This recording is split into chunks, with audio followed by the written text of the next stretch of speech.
All right, so for Valentine's Day, I decided to do something special for myself in the form of a charcuterie board. So this is me starting with a rose. I was nervous as I was doing this because from the bottom it didn't look like a rose, but I was very pleased with how it came out once I flipped it over.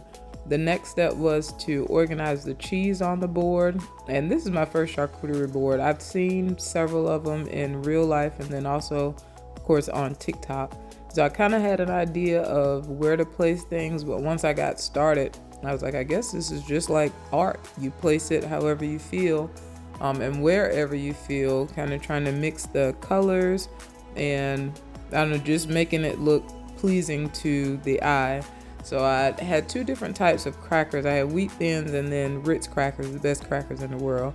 Tried to decide how to place those. I couldn't get the wheat thins on there, so I took those off and just laid down the crackers with the intent to come back to them. You see I laid down the two pinwheels that I picked up at Walmart, and then this is me laying down the ham and the turkey because of course I gotta have meat on the board in addition to the pepperoni, which I'm not a huge fan of, but I knew I wanted to try to make the rolls.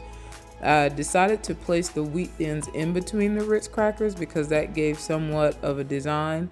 And then once I was ready to add the fruit, I realized I didn't have enough space. So I moved the meat around, moved the cheese around a little bit, and here's me adding the fruit. Two different colored grapes, and then I have some strawberries that I'm adding and some blueberries, which blueberries probably aren't the best for a charcuterie board because they will slide all over the place unless the board is steel, which mine will be. So this is it. That's all. Happy Valentine's Day.